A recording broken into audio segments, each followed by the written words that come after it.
Hey guys, Tbull here. Today we're going to be looking at a no aim challenge. Did my tier 7 premium supplies games on AI. We got Georgia, Monarch, and Tirpitz. We're going to see which one can score the most damage not aiming down the sights. It's not a true no aim challenge. I don't even know how you would do that because you kind of have to point the guns roughly at the target. But we're not going to be aiming down the sights here, so stay tuned. I think you might be a little bit surprised at the results. Starting off with the Georgia, note we got Lee on here, right? Now, Lee's not exactly known as the sniper. He's the more of a brawler commander. But this game will be, you saw the build a moment ago, but we'll still be getting a fair amount of damage here. So, why I'm doing this, I like to work on, if I'm doing AI games for, to get through the bureau quickly every day so I can get on to whatever I want to be doing, or if time's tight that week, I want to be playing some of the premium supplies with AI. Okay, well, we're not going to really be learning a lot about the game strategy-wise, right? These guys on the red team basically play like your typical destroyer player. They try and rush right at you and then torpedo you about 100 meters away or whatever it is. Point blank range, basically. And if they don't pull that off, then they'll go for the ram. So, I mean, it's common behavior from that perspective, but usually you wouldn't see battleships and cruisers playing that way as well. Everyone on the AI just plays like your average destroyer player, basically. But, so we're not going to be learning about strategy. You're not going to be... If you learn how to play the game just by playing AI games, you're going to have a weird conception of how to actually win, right? The strategy doesn't work in real games. But since we're going to be playing these games anyway, we want to be working on something. Well, let's work on the fundamentals. Aim is probably the easiest to do. Now, you can, if you want to actually aim down the sights and work on your aim there, that's fine. If you're still working on actually hitting the ship, then work on that first. Once you get that down, maybe you want to start targeting like turrets and see how many turrets you can knock out in a game. Just kind of make it a little bit of a challenge for yourself. And that'll drastically improve your game. I mean, if you're in these battleship v battleship fights or cruiser v cruiser fights, whatever, and you can comfortably pick off turrets, and that's what we're trying to do here. We're trying to hit the Citadel or the turrets on the Baltimore. I'm just doing it hip fire. But if you can reliably do that in your games, well, you're going to be a tough cookie to beat in these duel situations. Now, hip fire, when do we want to actually use this? We're going to see a couple examples of why you want to get good at hip firing in these matches here. But basically, you want to be doing it when your battleship is going alongside another battleship. So let's say this Baltimore or whatever that cruiser is right in front of me.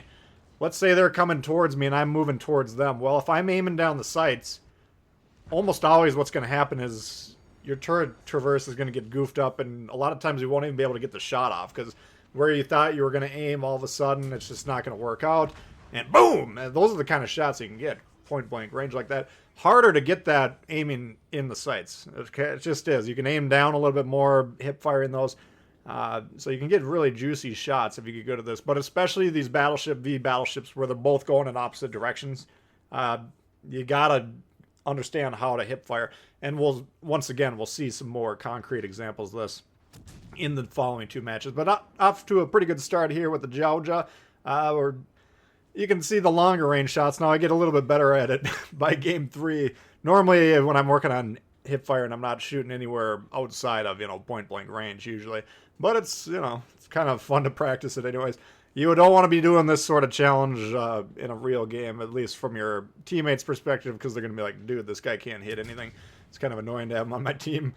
But, you can see these shots. We're sending them down range. And we're hitting some shots here. So, I mean, you can actually practice this. You can get good at it. Again, practically speaking, there's no reason to be doing it at long range. Okay, you're just never gonna, there's no advantage to do it long range, but close range, major advantages. And you saw on that Marley the kind of shots, because you can kind of aim a little bit more down, it seems, from the hip fire perspective. So not bad there. Wound up with 83,746. So that's the current top score here. Now we're moving to the Monarch. Now the Monarch, we got Nelson on there. Pretty good accuracy on this thing. I was thinking going into this would probably be, I don't know, the American battleships are pretty accurate as well. You got the artillery plotting room on there. Lee, not spec'd out for accuracy as much, so this is probably my most accuracy build out of these three ships. But here, this game we're in the middle again. That's, normally I wouldn't want to be pulling this far forward in a game against human players in the battleship, especially being in the middle here. I think game 3 we're finally on the flank, but the first 2 are in the middle. So that kind of impacts it, because to get the most value out of these, this strategy, I guess we're employing, you want to basically get as close as possible. But if you're in the middle, then everyone starts crossfiring you, and you can actually die pretty quick. So check out this Iowa here. Now, part of what we can actually glean from this, see we're aiming at that island. How do we hit this guy? If we do hit him, I think we actually hit 1 or 2 shots. Okay, so we ricocheted off him, and it could have been the Marley either way, but we're aiming at the island. But because the guy's selected, you see how the Z-23's got the circle around him? Marley's got it, Iowa's got it. Whoever that is, basically the game, it's assisted by the game, but the concept is like your gunners are focused on this target or whatever. So, that's critical. And if you don't have that selected, even in a shot that you're aiming down the sights, your shots are going to scatter to the wind. Okay, try and do it once. It's the right bumper, I believe on Xbox it's called, or R1 on PlayStation. Deselect the target, aim in on them, and then shoot, and then just see it'll look like Celiax was out all night drinking, and now he's on the gunner's seat or whatever. But, so that's part of aiming over these islands. I mean, that's just a point that I wanted to make since it was applicable here. Here we're moving in the Hipper. We got rid of the destroyer, of course. Now, the biggest threat to us when we're doing this challenge is getting Torp close range. So we are trying to be shooting these destroyers, protect ourselves. But I'm like, gosh, we got these broadside targets over here. Potentially slap them around. We are trying to go for big damage here and see if we can actually hit anything. So we got, I don't know, what's that, a 10, 12 kilometer shot down range there. Hipper is, is probably the smarter target from a game perspective, and we're all we're tied on ships. So I mean, this isn't a gimme situation, and you really don't want to lose AI games. I almost lost one the other day. Luckily, we pulled it off. I was going to go into a tangent, but maybe I'll talk about that on the next stream.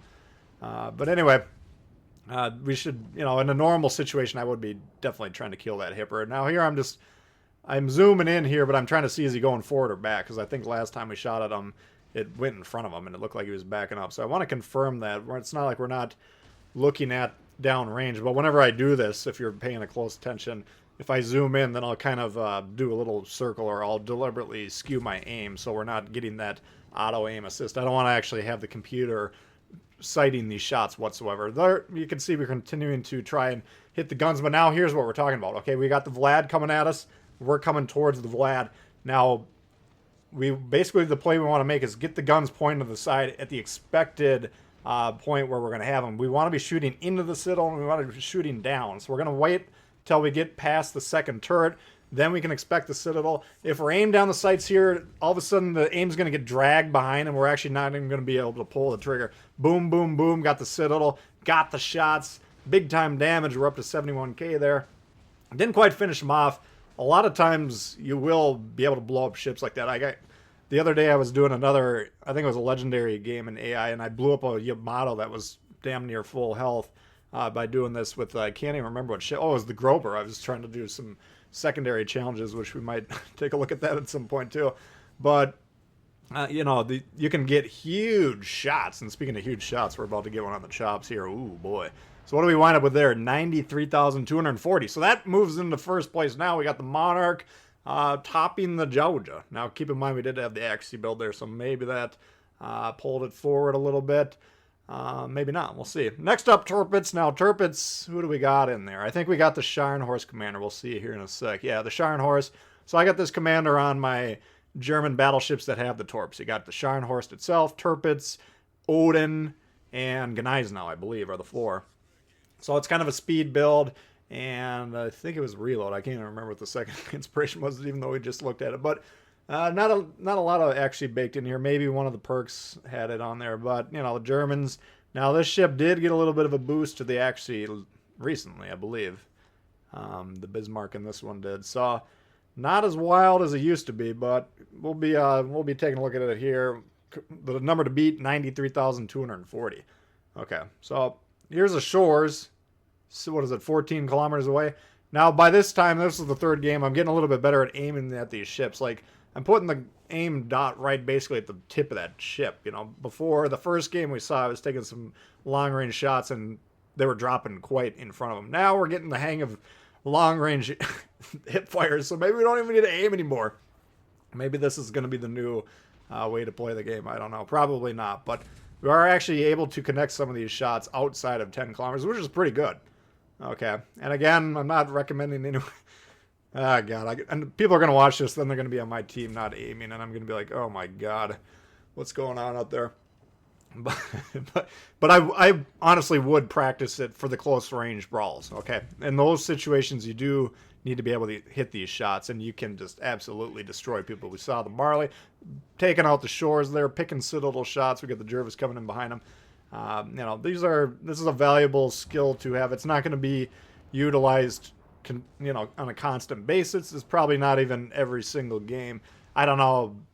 I'd have to think about it for a little bit. What percentage of my Battleship games wind up with these hip shots? Because a lot of Battleship games you'll still be a little bit further out for the majority of the game. But whenever you close in, especially Battleship v Battleship duels, you want to have that tool in the tool chest. So what's this? We're throwing out torps here? Come on, man. This isn't fair.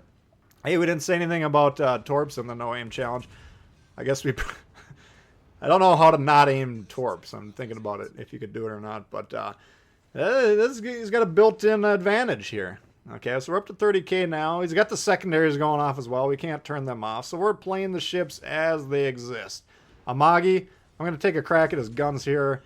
Can be a little bit tough to aim with a lot of splashing going on, stuff with them secondaries. But then I'm like, oh no, he's going to try and ram us here. This is going to really screw the pooch. So I'm trying to slam on the brakes, and then I'm trying to get ready for the torp off the left. But you can see the gap between my ship and that white shaded section? That's the arm distance. So even if we hit him here, which we don't because we ram him and survive, but even if we hit him there, those torps actually don't arm, and those don't do anything. And this is probably the first time I've rammed someone and survived in, I don't know, 2 years. It's been a really long time. And I was excited to do it, and then I'm like, oh yeah, we don't get medals in AI games. Because that's, if you look at your list of medals, that's the furthest away from the last time I earned it. Have a look at these shots of Colorado. I'm trying to lob him in here. I'm in a bit of a pickle here, because if he puts his guns on me, he could potentially... kill me here. Gonna try and see if we can get that back on the Amagi quick. Didn't have much time to aim at all. Just had to really squeeze that one off. But yeah, we're beating the Georgia now. Okay, a lot of the damage was a ram. What are you gonna do? I didn't ram the guy. He rammed me, right? So I don't know. Maybe these results are a little bit skewed, but you know, even on these long range shots here, we're still trying our best. Trying to hit this Colorado. And we're having a little bit of success here, even at range. Even in these Germans, which aren't exactly known to be the snipiest battleships. But I thought this was pretty interesting. You know, I mean, just figuring out how to hit these shots long range. Again, long range hip fire. When should you use it? Never. Probably never. Maybe once out of 100,000 pulls of the trigger, maybe you could come up with a situation where you just don't have time to aim down the sights or something. You got to squeeze the shot off. I don't know, but it's just good to know that you can do it. And this should hopefully, if you're new to the game and you're saying to yourself, man, I can't aim. Well, number one, I do have aiming guide videos in my beginners series playlist. If you click on the channel name and go to the beginners series playlist, there'll be 2 or 3 videos in there dedicated to actually teach you how to aim well. Because, you know, it's not easy, because unlike a Call of Duty game, for instance, where you pull the trigger and the guy's head explodes, there's time to target in this game. So that makes it all that harder. But this should show you that, you know, if you keep at it, you actually figure out how to aim and take the time out to do it, then, you know, you can get pretty good at it. You know, if I'm hitting these shots over 10 kilometers without even aiming, then you should definitely be able to do so as well. So definitely take the time to aim. I do take it a little bit for granted because I've been playing for so long, and I learned how to aim pretty quickly out of the gate. But I definitely see players out in the wild, and sometimes I'll try and point them to my channel politely. You know, actually got a screenshot from a guy the other day. Someone was recommending my channel to a player he thought was new, but they were doing it in kind of a dickish manner. Just because I'm yelling at TVs or the TV in my living room, don't be actually rude in the messages that you send out to people. But anyway, you can always say, hey, it looks like you could use a little bit of help in aiming. It's not easy in this game. Check out Tbull's beginner's playlist or something like that. And it would just make the game a little bit easier. Lexington we got going here, and we're zooming in to see exactly what the heading is. He's basically at max range if you're looking on the map there, so you can actually pull up. I'm trying to raise the aim up as much as possible. That way we don't have to really worry about aiming on the depth. And then we're just trying to figure out how much to aim them there. We're getting some decent shots, 4 over pens there, so it's about as good as we could do, even if we aim down the sights, I think. So anyway, that's the no aim challenge, and the Tirpitz wins with an asterisk. We got 100,755 there. Hopefully you guys enjoyed that one. If you did, please hit the thumbs up. New to the channel, consider subscribing. Lots of content coming all the time. Questions, comments, leave below. Love to hear from you. We'll see you all later. Peace.